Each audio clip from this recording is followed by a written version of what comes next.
Sama-sama kita berdiri.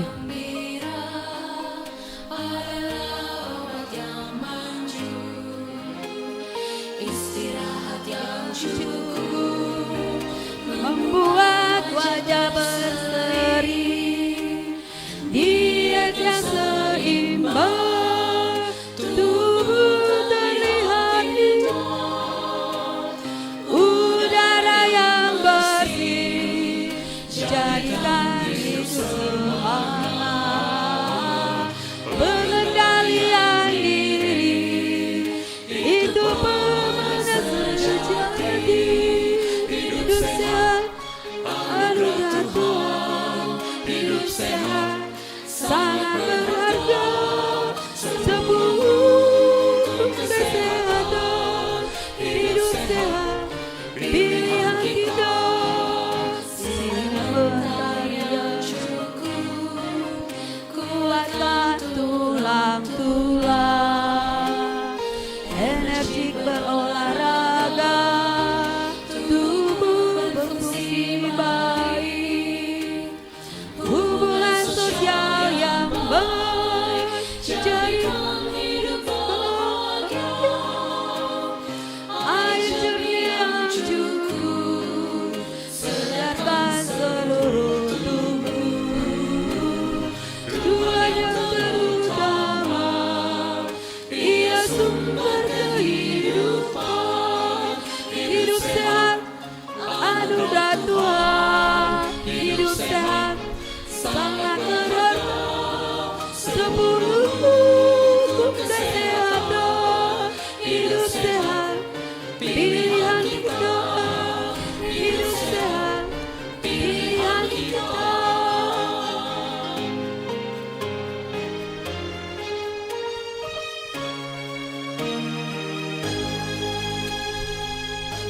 Kita berdoa. Bapa kami di sorga, pada malam KKR malam ketiga, pada malam Sabat ini Tuhan, kami datang kepadamu ucap syukur segala berkat-Mu. Kami akan mendengarkan sebentar lagi pelajaran tentang kesehatan. Kiranya pelajaran ini boleh kami hidupkan dalam kehidupan kami, sehingga kami boleh mendapat kesehatan yang sempurna, kami bisa melayani Engkau Tuhan. Terima kasih Tuhan, ampun dosa kami, dalam Yesus kami sudah berdoa. Amin.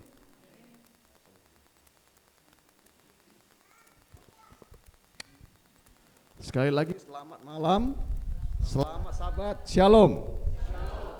Kita bersyukur malam hari ini kembali kita berkumpul di malam ketiga KKR di tempat ini. Ya. Kami dari Rumah Sakit Advent Medan dan Rumah Sakit Advent Bandung sangat senang bisa melayani saudara di acara KKR di jemaat saudara ya, saudara di tempat ini. Terima kasih. Beberapa malam ini kita sudah melakukan pemeriksaan. Dari malam pertama kita periksa asam urat. Tadi malam diperiksa kolesterol dan gula. Malam ini pun diperiksa gula. Tadi malam kita sudah ikutin pelajaran sekolah sahabat mengenai kolesterol. Tadinya saya rindu untuk malam ini membawakan mengenai gula. Tapi sudah di jalur acara tertulis mengenai ginjal kronik, penyakit ginjal kronik ya. Mungkin saya ingin menambahkan saja. Saya dengar tadi malam banyak yang kolesterolnya tinggi, tidak normal ya. Batas kolesterol itu kan 200, normalnya harus di bawah 200. Kalau kita di atas 200, ya jangan juga kita menjadi khawatir. Kita rubah pola hidup ya. Kita kurangi makanan yang berminyak, goreng-goreng, daging kita kurangi ya. Kalau bisa kita berolahraga, bagus, minum air jernih yang cukup. Untuk diabetes, pemeriksaan gula saya nggak tahu apakah ada yang tidak normal, tapi batasnya adalah kalau kita periksa pemeriksaan gula, kalau kita puasa dia tidak boleh lebih dari 126 hasilnya ya. Kalau kita tidak puasa, kita makan, dia tidak boleh lebih dari 200. Jadi kita perhatikan dari pemeriksaan itu. Kalau kita periksa mungkin tadi malam atau malam ini hasilnya di atas 200, apakah ini tidak normal? Belum tentu. Kalau baru sekali pemeriksaan, itu belum tentu. Ya, kita harus periksa kembali. 2-3 kali, kalau dia tinggi kemungkinan besar. Ya. Ada beberapa gejala sebenarnya sakit gula yang kita bisa curigai. Ya. Kalau ada gejala kita selalu lapar, ya, mau makan terus, kemudian ada perasaan haus terus, mau minum terus, kemudian sering kencing di malam hari, ini mungkin gejala ke penyakit diabetes. Tapi mesti dicek lagi dengan pemeriksaan darah. Ya. Mungkin itu tambahan saya untuk pemeriksaan kita selama 3 malam ini. Baik, malam hari ini kita akan belajar mengenai penyakit ginjal kronis, ya. Nah, Bapak Ibu, kita sebagai manusia dianugerahkan oleh Tuhan 2 buah ginjal. Jadi ada 2, ginjal kanan dan ginjal kiri. Memang ginjal ini mungkin dianggap bukan organ yang vital sekali, ya. Karena kalau orang sakit ginjal, biasanya tidak pernah orang sakit ginjal tiba-tiba meninggal, tidak. Beda dengan orang kena stroke. Stroke, kalau dia jenis perdarahan, pecah pembuluh di otak, orang bisa langsung meninggal. Atau penyakit jantung koroner, kalau serangan jantung bisa langsung meninggal. Penyakit ginjal memang tidak langsung meninggal, tetapi orang yang kena penyakit ginjal ini, apalagi penyakit ginjal kronis, itu akan menderita, ya, sangat menderita dalam hidupnya. Makanya kalau bisa kita hindari, ya. Jadi kita dari buah ginjal itu gambarnya bentuknya seperti kacang merah, seperti berenebon, ya, ada dua buah masing-masing kita. Nah, mengapa organ ginjal ini penting dalam tubuh kita? Sehingga kita harus jaga kesehatannya, ya. Karena ternyata ginjal ini mempunyai fungsi-fungsi yang penting dalam tubuh kita. Mungkin kita semua sudah tahu bahwa fungsi ginjal itu adalah untuk apa? Sebagai saringan, ya, membersihkan, membuang racun-racun. Ternyata fungsi ginjal bukan cuma itu, banyak fungsi penting lainnya, ya. Nah, memang fungsi utama dari ginjal adalah memproduksi urin atau kencing untuk membuang racun, kotoran melalui urin kita. Tetapi ginjal ternyata juga mengatur keseimbangan cairan di dalam tubuh kita, ya. Hampir 70% dalam tubuh kita ini adalah cairan. Kalau kita minum, maka keseimbangan cairan ini diatur oleh ginjal. Makanya nanti salah satu gejala pada orang yang sudah mengalami gangguan ginjal, maka keseimbangan cairan ini sudah tidak ada lagi, sehingga orang misalnya bengkak, badannya jadi bengkak kalau ginjalnya sudah sakit kronis, ya. Kemudian ginjal ini ternyata juga memproduksi sel-sel darah merah kita, ya. Sel-sel darah merah kita itu diproduksi di ginjal, sehingga pada orang-orang yang sakit ginjal biasanya dia akan kurang darah, ya. Kalau diperiksa HB-nya akan rendah. Kenapa? Karena fungsinya sudah terganggu. Kemudian ginjal juga ternyata mengatur tekanan darah kita, ya. Tekanan darah kita itu diatur oleh ginjal. Kalau ginjal terganggu, maka tekanan darah kita akan tidak normal atau menjadi tinggi, ya. Kemudian yang penting lagi adalah ginjal ternyata memproduksi vitamin D yang penting untuk kesehatan tulang dan gigi, ya. Jadi banyak fungsi ginjal sehingga kita harus menjaga kesehatan dari ginjal kita, ya. Ini yang saya sudah sebutkan tadi. Jadi memproduksi urin untuk mengeluarkan racun-racun dalam tubuh kita, bahkan mengatur keseimbangan basa, asam dan basa dalam tubuh kita, mengatur keseimbangan cairan, memproduksi sel darah merah, dan mempertahankan tekanan darah yang normal. Nah, fungsi dari ginjal kalau kita lihat tadi bentuknya seperti buah, seperti kacang merah. Ternyata ginjal ini terdiri dari banyak sekali unit-unit terkecil yang disebut dengan nefron. Jadi fungsi ginjal itu sebenarnya unit terkecil dalam ginjal itu disebut dengan nefron. Nefron inilah yang akan melakukan fungsi daripada ginjal. Nah, sebagai manusia dikatakan bahwa kita diberikan oleh Tuhan satu ginjal itu terdiri dari 1 sampai 1,5 juta nefron, ya. Itu yang bekerja dalam ginjal. Jadi dia seperti, kalau kita bisa istilahkan, ginjal itu seperti busa atau spons, ya. Ada banyak sekali jaringan, antara 1 sampai 1,5 juta satu ginjal. Jadi kalau ada 2 ginjal sekitar 2 sampai 3 juta nefron, ya. Makanya kenapa ada orang yang hanya punya satu ginjal bisa hidup karena bisa ditopang oleh ginjal yang satunya lagi. Tapi secara alami kita memiliki sekitar 1 sampai 1,5 juta nefron di ginjal kita. Nah, nefron inilah yang berfungsi untuk mengoptimalkan kerja daripada ginjal. Nah, ini yang harus diingat ya, bahwa kita sebagai manusia, nefron kita itu hanya terbentuk sekali. Artinya, kalau dia sudah rusak, tidak bisa diproduksi lagi. Makanya kita harus jaga supaya ginjal ini selalu sehat. Ya, kita sayangi ginjal. Karena sekali rusak, tidak bisa diperbaiki. Sehingga dari jumlah yang 2 juta sampai 3 juta nefron itu, kalau dia rusak akan berkurang. Dan kalau sangat berkurang, maka itu yang disebut dengan penyakit ginjal kronis.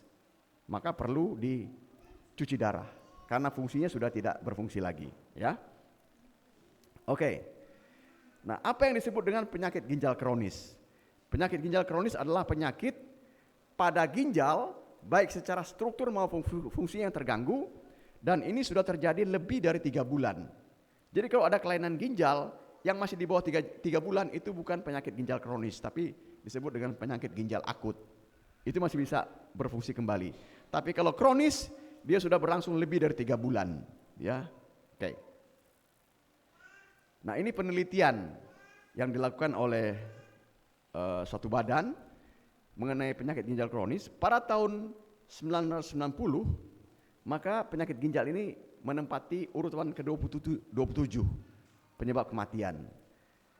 Pada tahun 2010 menempati urutan 18. Pada tahun 2013 meningkat lagi, ya, 2 dari 1000 penduduk. Artinya adalah ternyata penyakit ginjal ini makin lama makin naik peringkatnya, ya. Nah, saat ini termasuk 10 besar penyakit di Indonesia, penyebab kematian di Indonesia, ya. Maka kita harus waspadai. Nah, ini ya contohnya ya. Ini data pasien yang dicuci darah di HD. Tahun 2015 51.000. Tahun 2016 78.000. Tahun 2017 108.000. 2018 198.000. Artinya adalah penderita penyakit ginjal ini makin lama makin meningkat. Apalagi sekarang untuk cuci darah ini ditanggung oleh BPJS. Ya, kalau dulu mungkin di bawah tahun 2014 orang kalau divonis atau didiagnosa penyakit ginjal kronis disuruh cuci darah, ya sudah menyerah aja di rumah aja karena biayanya mahal, ya. Satu kali cuci darah itu kalau di BPJS sekitar 800.000. Nah, kalau kita cuci darah 1 minggu 2 kali, maka berapa biaya? Pasti orang akan menyerah. Sekarang orang ada BPJS, maka terdatalah orang-orang penyakit ginjal. Ternyata makin lama makin meningkat. Makanya kita harus jaga supaya ginjal kita selalu sehat. Walaupun ada BPJS, ya bukan berarti kita akan sembuh, ya. Kita akan menderita. Oke. Nah, penyakit ginjal kronis ini dia ada beberapa tahap. Tahap 1, tahap 2, tahap 3, tahap 4, dan tahap 5. Biasanya orang yang cuci darah itu sudah pada tahap 4 dan tahap 5. Ya. Karena fungsi ginjal sudah sangat menurun. Kalau kita lihat di slide ini maka kalau kita lihat di sini pada tahap 4 itu fungsi ginjal antara 15 sampai 30% fungsi ginjal. Kalau tahap 5 fungsi ginjal hanya kurang dari 15%. Sehingga orang yang pada tahap 4 dan 5 ini harus ada bantuan cuci darah atau dihemodialisa. Nah, kadang-kadang memang ada pendapat orang bahwa tidak mau cuci darah. Kenapa? Karena nanti akan jadi keterusan katanya. Sekali cuci darah akan cuci darah terus. Sebenarnya tidak. Ya. Kalau orang yang kena penyakit ginjal kronis kemudian dianjurkan cuci darah, sebenarnya ini membantu supaya ginjal tidak cepat rusak.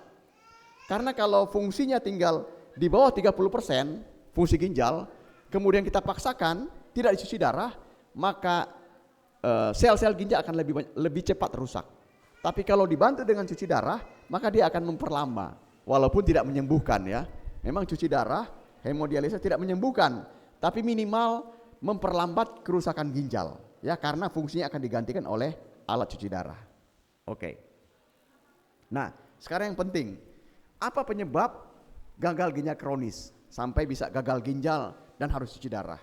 Ternyata penyebab paling banyak adalah hipertensi atau tekanan darah tinggi. Ya, makanya sering kami sampaikan kalau ada orang yang tekanan darah tinggi, tidak normal, tinggi, ya harus berobat. Ya, mungkin tidak sempat dibawakan di sini, tapi materi mengenai hipertensi ini dibawakan di Rumbai kemarin dan di Melati malam ini oleh Dr. Rudi. Artinya adalah hipertensi atau tekanan darah tinggi adalah penyakit yang kadang-kadang orang abaikan. Kenapa? Karena pada awal-awal penyakit darah tinggi tidak ada gejala. Nanti sudah agak lanjut, sudah agak lama, barulah mulai timbul gejala, misalnya sakit kepala, ya, leher tegang. Itu artinya sudah agak lama. Banyak orang penyakit darah tinggi tidak mau berobat, atau sekali dikasih obat kadang-kadang bosan karena minum terus, ya. Karena penyakit darah tinggi juga harus minum obat terus-menerus. Nah, penyebab gagal ginjal yang paling banyak adalah penyakit darah tinggi yang tidak diobati. Kenapa sampai bisa rusak ginjalnya? Ya, kita bayangkan kalau tekanan darah tinggi itu menyerang pembuluh-pembuluh darah di ginjal kita. Ya, di ginjal kita itu banyak sekali pembuluh darah untuk menjalankan fungsi-fungsi tadi.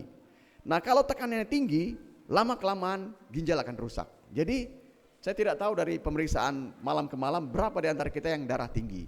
Kalau ada gejala darah tinggi, kontrol ke dokter, dibuat jadi normal. Kalau tidak ada keluhan, tetap harus berobat, dipertahankan sampai normal.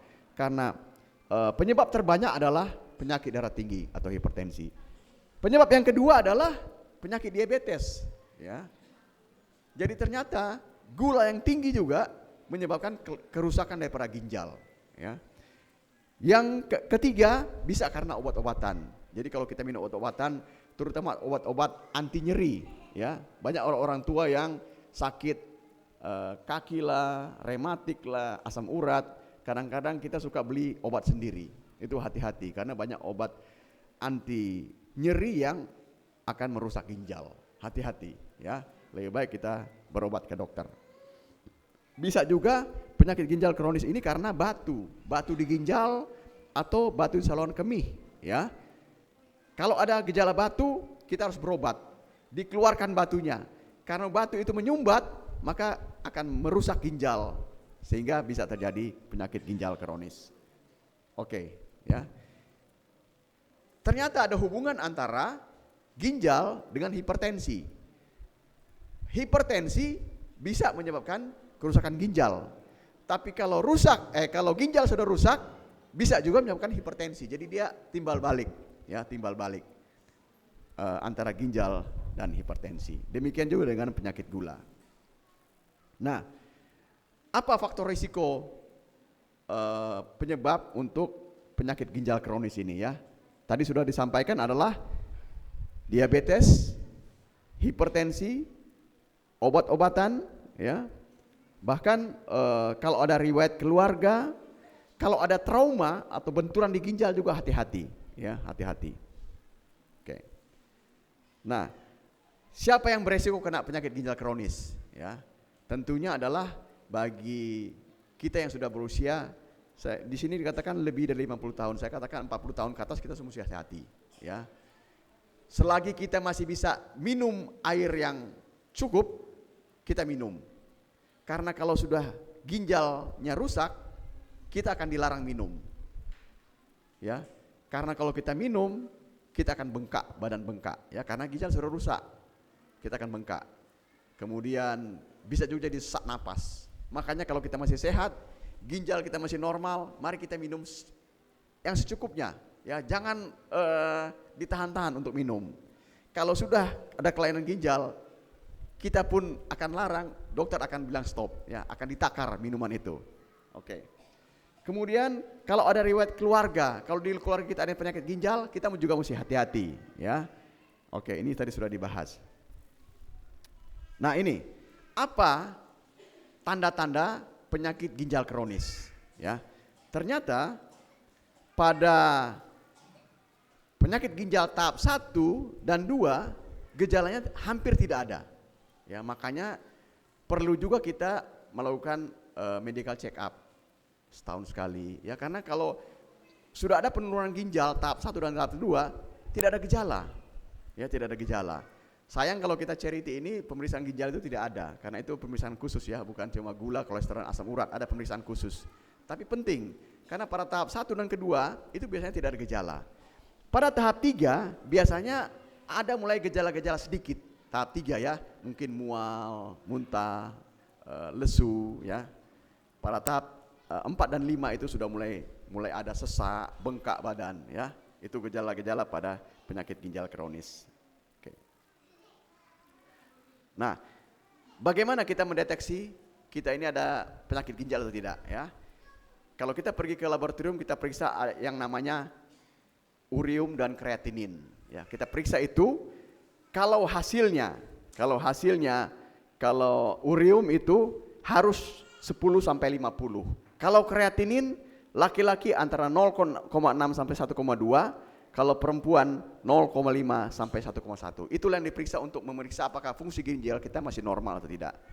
Kemudian ada pemeriksaan lain, kita bisa melakukan pemeriksaan USG. Kita lihat ginjalnya apakah bentuknya masih normal atau sudah mengecil atau mengerut. Bisa dideteksi juga dengan pemeriksaan USG. Nah, ini yang saya katakan tadi. Bagaimana terapi penyakit ginjal kronis? Ya, pada tahap 4 dan 5 harus cuci darah. Karena dengan cuci darah inilah fungsi ginjal akan diambil sementara untuk membersihkan racun-racun itu sehingga ginjal bisa normal. Tindakan cuci darah bukan mengakibatkan kita akan cuci darah terus menerus, bukan. Tapi memang sudah seharusnya kita melakukan cuci darah ya. Nah, sekarang menjadi pertanyaan, apakah ginjal kita sehat? Ya, tadi sudah dikatakan. Apakah kita beresiko kena penyakit ginjal kronis? Pertanyaannya, apakah kita memiliki tekanan darah tinggi? Kalau iya, ya kita beresiko. Apakah kita punya gejala diabetes? Kalau ada, kita termasuk beresiko, ya harus berobat. Kalau kita punya berat badan yang berlebih, itu juga beresiko. Ya. Saya kira di sini tidak ada yang merokok ya. Rokok juga ternyata beresiko untuk terkena penyakit ginjal kronis. Bagi kita yang sudah berumur, mulai 40 lah, hati-hati. Ya, minum secukupnya, kemudian hati-hati dengan obat-obatan, kontrol tekanan darah dan diabetes. Ya. Oke. Nah, bagaimana pencegahan penyakit ginjal kronis ya? Seperti lagu tema yang sudah kita nyanyikan, ada 10 hukum kesehatan.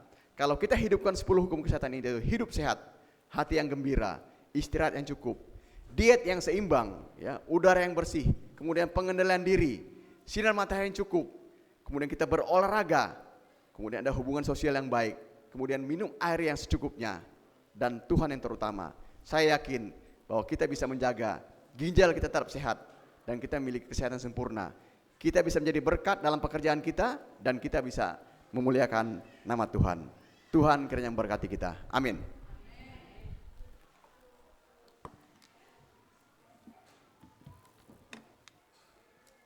Terima kasih Pak Dokter. Ada yang terberkati dengan mendengarkan seminar ini? Terberkati ya. Saya juga baru tahu ternyata penyakit ginjal juga bisa disebabkan oleh hipertensi. Artinya jaga-jagalah kesehatan masing-masing ya Bapak Ibu. Karena memang kondisi dan situasi saat ini sering membuat kita hipertensi. Kalau nggak hipertensi, apa namanya Ibu Pendeta?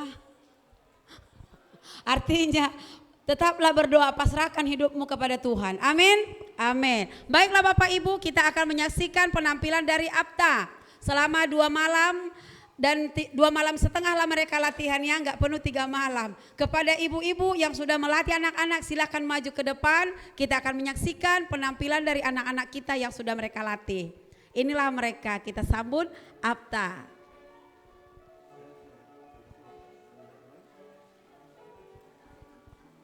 Kata Tuhan, jangan larang anak-anak datang kepadanya.